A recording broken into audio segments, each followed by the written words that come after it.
like to go 135 miles per hour on skis.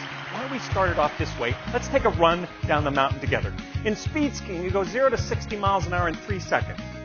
A Ferrari can only do it in 4.2. You get up to 125 miles an hour in 8 seconds. All heck is going to break loose. You want to be in a tight aerodynamic tuck. Does this seem normal so far? Perfect. Now the technique is you got to take the downhill ski, a 240 centimeter ski, 8 feet long. You have to pick it up, throw it out, turn it out in outer space, slap it around, and slap that in a tuck. You go 0 to 60 miles an hour in 3 seconds, which is the easy part. It's at about 100 miles an hour. It starts to get very difficult. The air is pushing the body all around the skis. Go bap, bap, bap, bap, bap, bap, like that. Do not separate your hands. It's called breaking your tuck.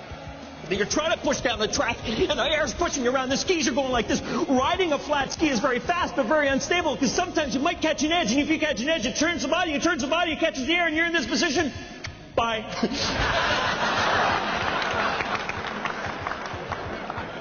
Don't worry, I won't fall off the chair. I'm a professional. Finally see that speed trap cross the first beat, cross the second beat. And this is the neat part. Stand up, boom, blast the air in the chest. You slow down, and then it hits you that adrenaline rush. That, wow, I want to do that again. Wow, I want to do that again. Wow, I want to do that again.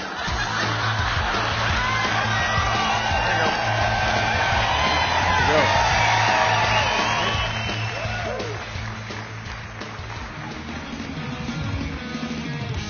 Your theme, lead to greatness. As we move forward in an environment that none of us have really experienced to this degree before, how do we lead to greatness when it feels like, in many ways, we're just trying to cope or manage the situation we're dealing with? If you've ever taught a child to ride a bicycle, 2-word advice we always give: keep pedaling. But what's the instinct on the bicycle? I'm not going to pedal. Are you crazy? I'm going to get balance. I'm not going to speed up. I want to get balance first, and then I'll pedal. Does that sound familiar? We want balance. We want balance in our world of more, faster, now. And the complexities of an economy that's just throwing at stuff at us like left, right, and center. And for us to even consider the notion of speeding up is counterintuitive. It's against our instinct. What do you mean, speed up?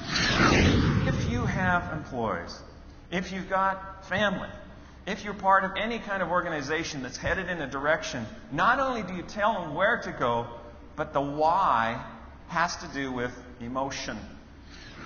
I call that the emotional buzz. And the emotional buzz is this: when a thought creates a physical reaction. A thought of marching in the opening ceremonies of the Olympic Games sent a tingle up and down the spine. It was in the pit of the stomach. It was like, oh, I'd love to do that. Just that feeling and that imprint happened from the opening ceremonies at age 14, watching it on TV, to seeing it live in Calgary with those athletes marching for their countries. But the thought of marching in the opening ceremonies of the Olympic Games was like, oh, I would love to have that. I'd like you to start thinking about what that emotional buzz will be for you in your life, with your firm, the people you serve, the people in your circle, your family. What emotional buzz? Why are you doing this? What service will this parlay into in your own personal life? So this is how corporate America competes. They want to do what the competition's not doing. If you do what the competition's not doing, then you will get more recruits. You'll fill your calendar more. You'll have more shows, more parties, more friends. Folks, switch it just a touch. Instead, do what the competition is not willing to do. And to do what the competition's not willing to do literally changes the game, because the question then becomes, what is that competition not willing to do? That high performer, typically, those are the things you're not willing to do either. Take that metaphorical mirror and be really, really, really honest. And say, what am I not willing to do? And you know, this story of going from recreational skier to the Olympic Games is not just about a motivational can-do kind of thing. But the question is how? How can you take this story and apply it to your own franchise? Being able to lead to greatness, lead others to follow you. And bottom line, I want this for all of us in this room to have fun. When you own the solution, you immediately innovate. So what would you do? You call up a friend with a really fast car. Get skis, put skis on the ski rack with bindings facing up. Get in the pink rubber suit. Pink because it's free, basically. Darth Vader style helmet, got on top of the friend's car, clicked into the bindings, boom, boom, boom, boom, took off down the road. At 100 miles an hour on top of your friend's car, you start to learn a lot. A lot about people, actually. People coming the other way. Because they're looking at you, you're looking at them, and you realize they think you're luggage. The biggest fear was not crashing the car. It was getting arrested. Folks, I'm wearing a pink rubber suit. We all wander through life and we get clues from our outside world of what's next or what's important. And one of the most powerful lessons that I ever got was 3 months after the Olympic Games.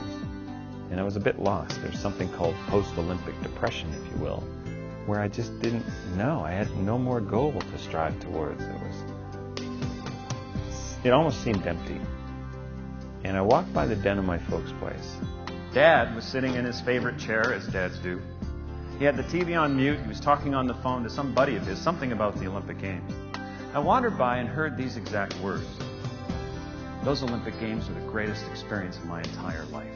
Those Olympic Games were the greatest experience of my entire life. And I looked at him and I thought, really?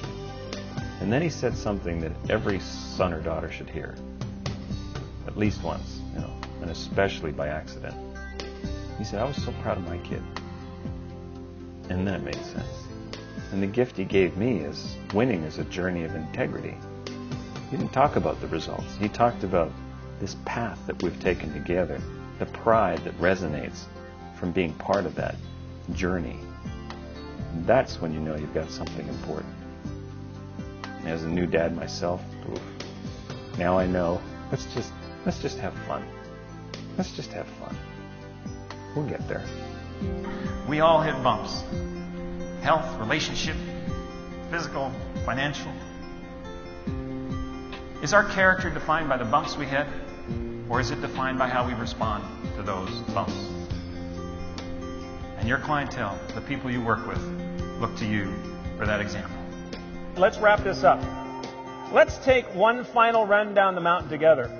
And what I'd like us to do is to instill this, the confidence and the courage to point our skis downhill. And on the count of 3, you ready to commit?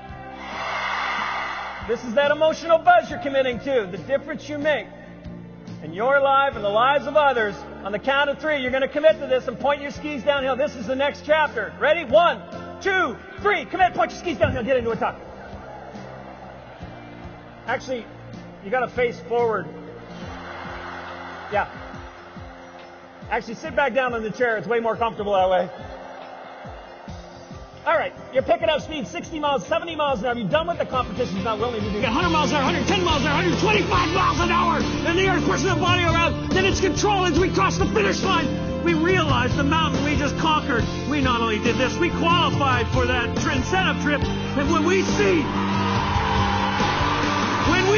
our friends and family waiting for us at the end, we know we followed our journey of integrity. And then we go, I want to do that